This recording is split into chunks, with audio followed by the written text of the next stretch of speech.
Hello, hello, hello. Welcome back.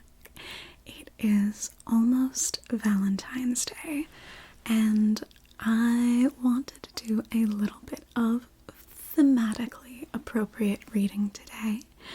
It's been a little while since I've done a reading video, and I really enjoy those. So I thought today we would go through some soft-spoken poetry, some famous love poems from history. I pulled a few favorites from a few different authors, and I'll just read through those with you. Some gentle, easy reading. If that sounds like your cup of tea, I hope you will hang out, get cozy, and relax with me. It'll be just a little bit of soft speaking, nice relaxing poetry, and I think I'm going to light a candle as well. So I hope you enjoy. I'm going to go ahead and light this little candle here. This one my sister got as a gift for me for Christmas. It's a little strawberry kiwi juice box that even has a straw on the side. Now let's see if I can go ahead and light that.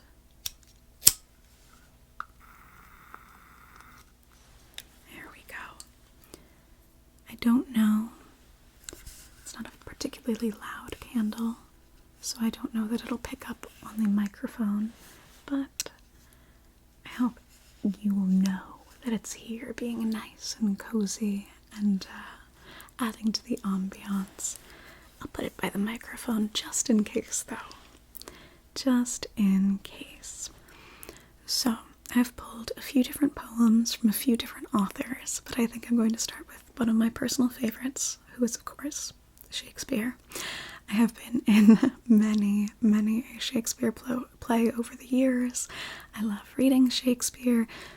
Not so much the historical ones, I'm going to be honest. Those ones get a little sad. But we are going to go into a couple of his sonnets, and I want to start with Sonnet 29.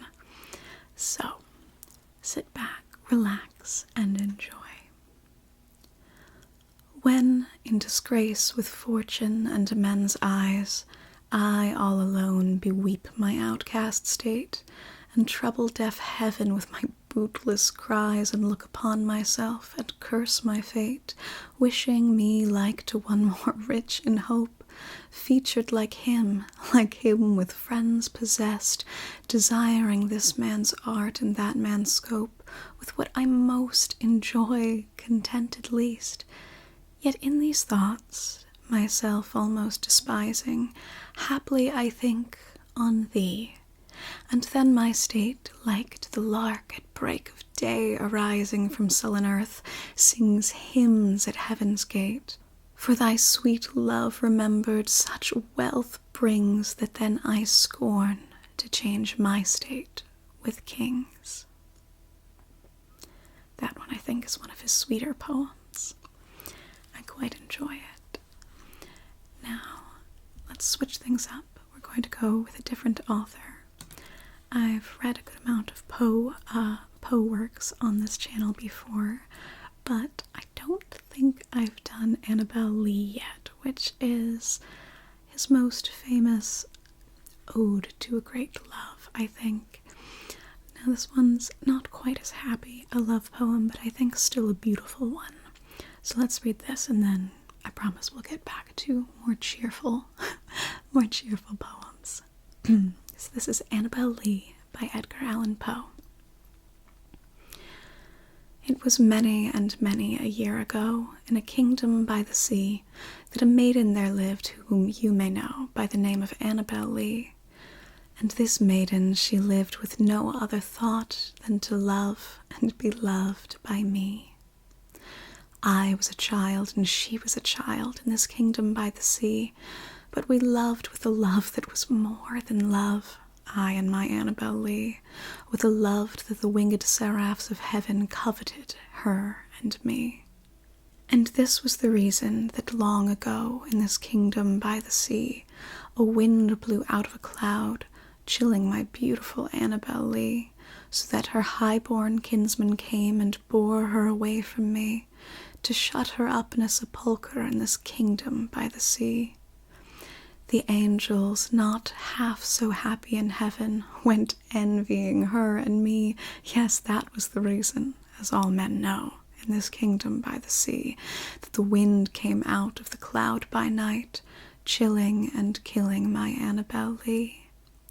But our love, it was stronger by far than the love of those who were older than we, of many far wiser than we, and neither the angels in heaven above nor the demons down under the sea can ever dissever my soul from the soul of the beautiful Annabel Lee. For the moon never beams without bringing me dreams of the beautiful Annabel Lee, and the stars never rise but I feel the bright eyes of the beautiful Annabel Lee. And so all the night tide I lie down by the side of my darling, my life and my bride, in her sepulchre there by the sea, in her tomb by the sounding sea.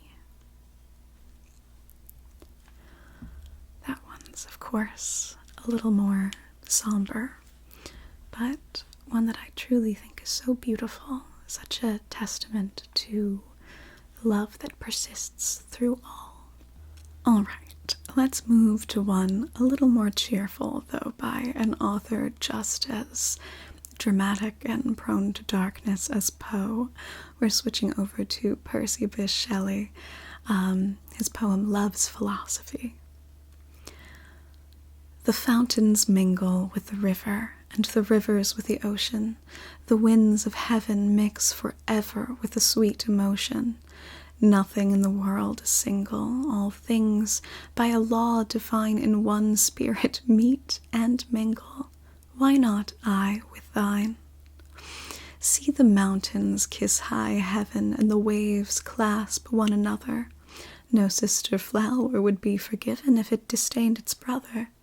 And the sunlight clasps the earth, and the moonbeams kiss the sea. What is all this sweet work worth, if thou kiss not me? This one makes me laugh a little. It's, I know it's sweet, it's a poem written of pining, but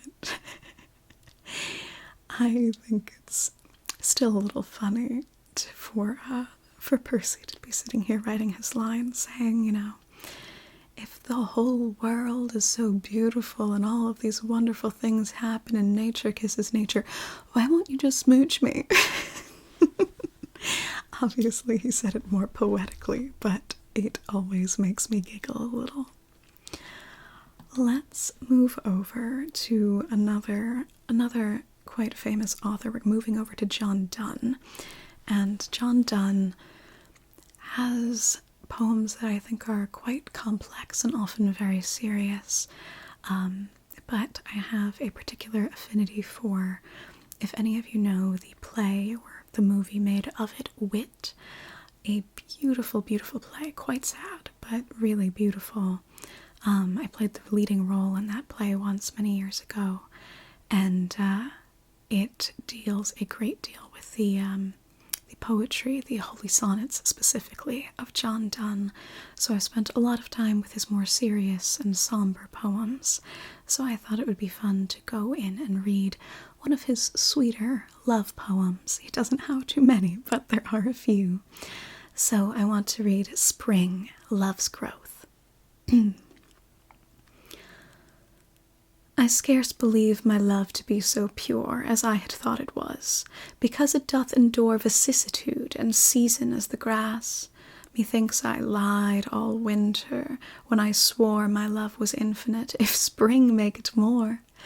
But if this medicine love, which cures all sorrow with more, not only be no quintessence, but mixed of all stuffs paining soul or sense, and of the sun his working vigour borrow, love's not so pure and abstract as they used to say, which have no mistress but their muse.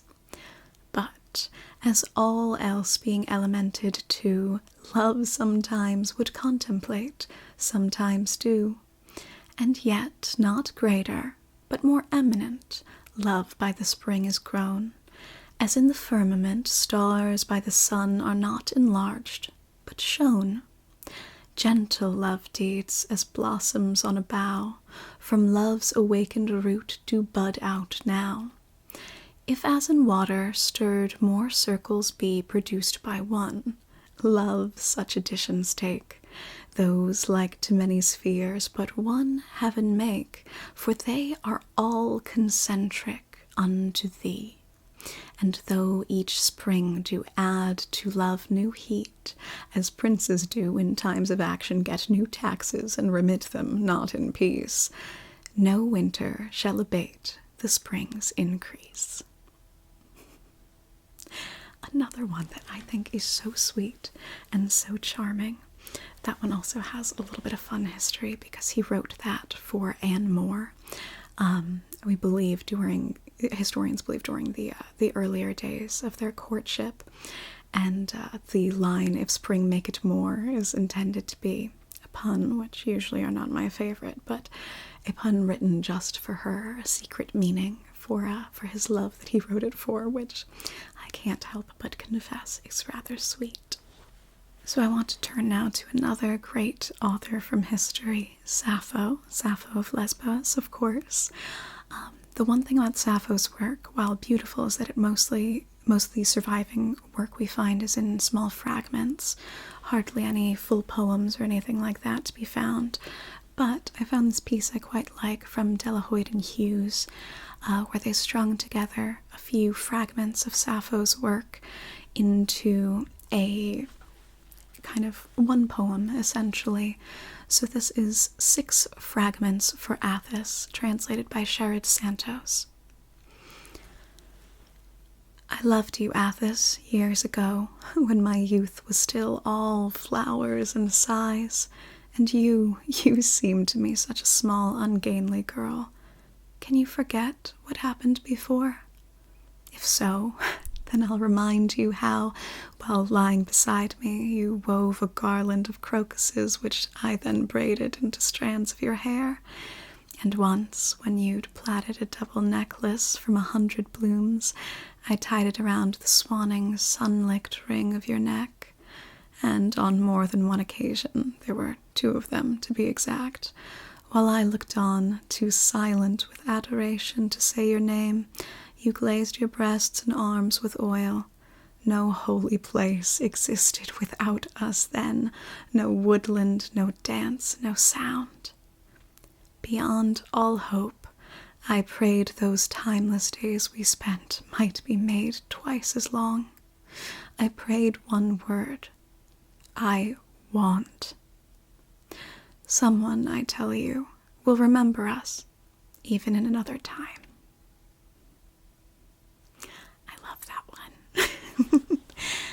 It's about to make me teary. It's too sweet. It's too sweet because, here we are. Here we are well over 1,000 years later, remembering those 2 women in love, And she was right. We do remember them in another time, and I think that's beautiful.